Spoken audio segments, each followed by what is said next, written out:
Hello students, welcome to the अग्निज online classes. और आज की क्लास में हम आगे बढ़ाएंगे क्लास 12th अकाउंटिंग का टॉपिक पार्टनरशिप फंडामेंटल्स।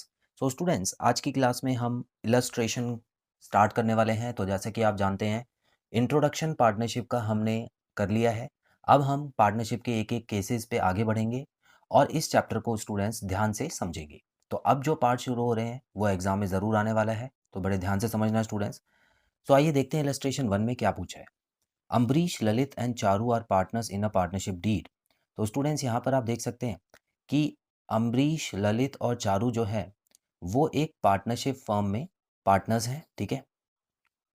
उसके अलावा यहाँ पर आप देख सकते हैं लिखा हुआ है अम्बरीश जो है has contributed more capital than other partners and demands interest on capital at 10% per annum, but Lalit and Charu do not agree with him. तो स्टूडेंट्स, यहाँ पे इतना याद रखना है आपको, इस क्वेश्चन में जो अम्बरीश, ललित और चारू जो है ना, वो उनके पास पार्टनरशिप डीड नहीं है फिलहाल, ठीक है। तो यहाँ पर आप लिखेंगे इन अ पार्टनरशिप फर्म, और यहाँ पर डोंट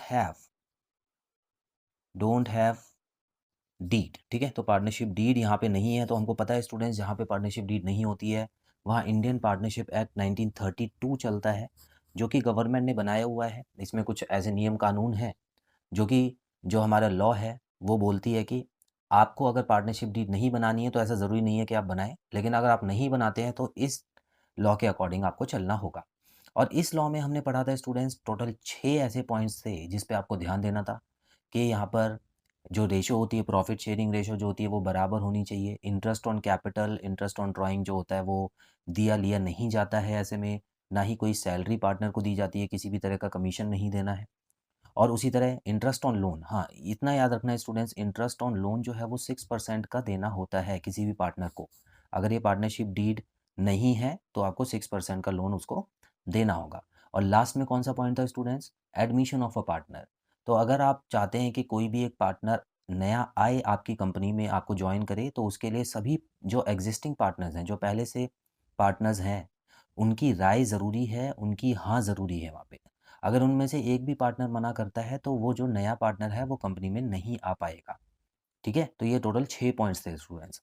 तो यहाँ पर लिखा हुआ है कि अम्बरीश जो है, अम्बरीश जब ये डिस्प्यूट हो जाता है तो ये कोर्ट पहुँचते हैं, तो यहाँ पर अम्बरीश बोलता है कि मुझे interest on capital 10% per annum के हिसाब से चाहिए, क्योंकि मैंने ज़्यादा कैपिटल लगाई थी, तो इस वजह से मेरी इंटरेस्ट ऑन कैपिटल बनती है। लेकिन ललित और चारू जो हैं वो एग्री नहीं करते हैं उससे। तो आपको बताना है कि इन्होंने क्या डिसीजन सही लिया है या गलत लिया है। तो स्टूडेंट्स, यहाँ पर ललित और चारू जो है वो सही बोल रहे हैं, क्योंकि हमको पता है कि जब डीड नहीं होती है तो किसी भी पार्टनर को इंटरेस्ट ऑन कैपिटल नहीं मिलता है। तो इसका आंसर क्या होगा students? Interest on capital is not payable to partner, ठीक है। तो यहाँ पे कोई भी इंटरेस्ट ऑन कैपिटल नहीं दिया जाएगा किसी भी पार्टनर को। सेकेंड पार्ट में देखते हैं स्टूडेंट्स, यहाँ पे लिखा है Lalit devotees full time in the business and demands a salary of 5000 per month. तो ललित जो है वो एक्स्ट्रा टाइम भी देता था, फुल टाइम भी देता था ऑफिस में, क्योंकि बाकी पार्टनर्स हो सकता है कि फुल टाइम ना देते हो। हमने पढ़ा है स्टूडेंट्स, बिजनेस स्टडीज़ में पढ़ा है कि कुछ ऐसे पार्टनर होते हैं जो एक्टिव पार्टनर होते हैं, कुछ स्लीपिंग पार्टनर होते हैं, ठीक है। तो स्लीपिंग पार्टनर जो है वो डेली काम पे नहीं आते, वो दूर से काम को देखते रहते हैं। हाँ, कैपिटल कंट्रीब्यूशन सब लोग करते हैं। तो यहाँ पर ललित बोलता है कि मैं क्योंकि डेली काम में आ रहा था और काम को मैं संभाल रहा था, तो यहाँ पर मुझे 5,000 रुपये पर महीने के हिसाब से सैलरी मिलनी चाहिए। लेकिन अम्बरीश और चारू बोलते हैं कि ऐसा नहीं होना चाहिए। तो इसमें से कौन सही है? तो स्टूडेंट्स, इसमें से अम्बरीश और चारू सही हैं, क्योंकि जब पार्टनरशिप डीड नहीं होती है तो यहाँ पर माना गया है कि कोई भी सैलरी, कोई भी कमीशन किसी भी पार्टनर को नहीं दिया जाएगा। पॉइंट नंबर थर्ड पढ़ते हैं students. Charu demands interest on loan of rupees 50,000 given by her at the market rate of interest, that is at the rate 12% per annum। तो चारू ने इस फर्म को उधार दिया था स्टूडेंट्स, और 50,000 रुपीज़ का ये लोन था। अब चारू बोल रही है कि अभी मार्केट में जो इंटरेस्ट रेट चल रहा है वो 12% पर एनम का चल रहा है उधार के ऊपर, तो मुझे भी 12% पर एनम के हिसाब से ही इंटरेस्ट चाहिए। तो क्या ये पॉसिबल हो पाएगा? तो स्टूडेंट्स, इसका भी आंसर होगा नो, नहीं हो पाएगा ऐसा, क्योंकि हमको पता है कि जब पार्टनरशिप डीड नहीं होती है तो ऐसे में जो इंटरेस्ट रेट फॉलो होता है लोन के ऊपर वो हमेशा 6% पर एनम का ही होता है, ठीक है? उससे ज़्यादा अमाउंट पैसा का नहीं मिलेगा। तो आंसर में इसमें हमको किस तरह से लिखना है स्टूडेंट्स? इसमें थोड़ा आप कैलकुलेशन करके भी दिखा देंगे तो ज़्यादा अच्छा रहेगा। Interest on loan is payable eight 6% per annum, therefore Charu will get 50,000 का 6% जो कि 3,000 रुपीज़ होता है, तो चारू को 3,000 रुपये मिल जाएंगे इंटरेस्ट के नाम पे, लेकिन इससे ज़्यादा नहीं मिलेंगे, ठीक है? तो बिल्कुल हमने जो 6 पॉइंट किए हैं स्टूडेंट्स उसी के हिसाब से हम अपना क्वेश्चन और आगे जारी रख रहे हैं। तो यहाँ पर आप देख सकते हैं कुछ और पॉइंट भी है इसमें, आइए वो भी देख लेते हैं। तो स्टूडेंट्स यहाँ पे फोर्थ पॉइंट क्या बोल रहे हैं? Ambarish has withdrawn ₹10,000 from the firm for his personal use. तो देखिए यहाँ पे ड्राइंग्स की बात आ गई है, तो अम्बरीश ने 10,000 रुपये अपने पर्सनल यूज़ के लिए निकाले थे। Lalit and Charu demanded that interest on drawing should be charge at 10% per annum. तो ललित और चारू इस बार बोल रहे हैं कि इन्होंने पैसे निकाले हैं तो इनसे इंटरेस्ट ऑन ड्राइंग्स लेना चाहिए, और कितना लेना चाहिए? 10% पर एनम के हिसाब से। तो क्या ये पॉसिबल है स्टूडेंट्स? तो यहाँ पर भी ललित और चारू इस बार गलत है, क्योंकि जब पार्टनरशिप डीड नहीं है तो इंटरेस्ट ऑन कैपिटल ना ही पार्टनर को दिया जाता है और इंटरेस्ट ऑन ड्राइंग ना ही पार्टनर से लिया जाता है, ठीक है? तो ये चार्ज नहीं होता है। तो आंसर में लिखेंगे इंटरेस्ट ऑन एम्ब्रीज drawing will not be charged. Fifth part में दिया है profit was ₹50,000 at the end of the first year of the business. तो स्टूडेंट्स साल के एंड में जो प्रॉफिट देखने को मिला वो था ₹50,000 का। Ambarish demands share of profit in the capital ratio.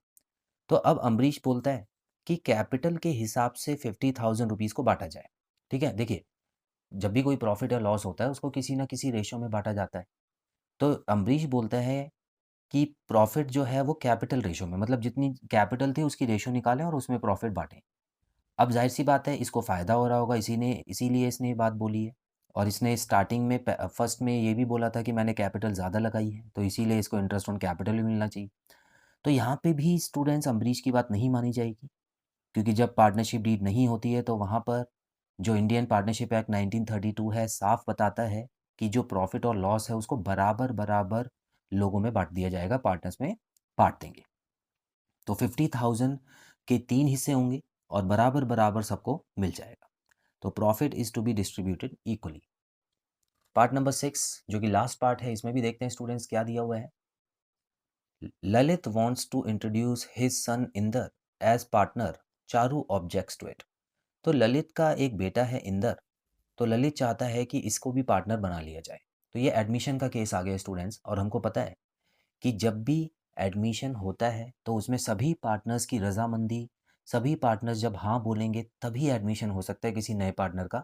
उनमें से अगर कोई एक पार्टनर भी मना कर दे तो एडमिशन नहीं हो पाएगा। तो इस पॉइंट को ध्यान में रखते हुए जो चारू है वो बिल्कुल सही कह रही है, ललित के बेटे को यहाँ पे एडमिशन नहीं मिलेगा स्टूडेंट्स। तो इसका आंसर क्या रहेगा? Inder can not be introduced as partner without the consent of all the partners.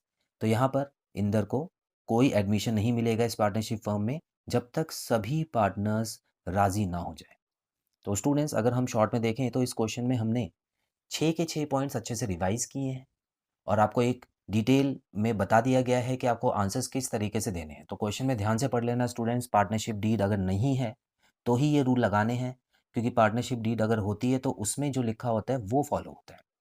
तो आगे आने वाली क्लास में कुछ हम ऐसे भी क्वेश्चंस करेंगे और अच्छे से इस टॉपिक को क्लियर करेंगे। तो स्टूडेंट्स आज की क्लास में इतना ही, बहुत जल्द मिलते हैं अगली क्लास में। Till then bye bye.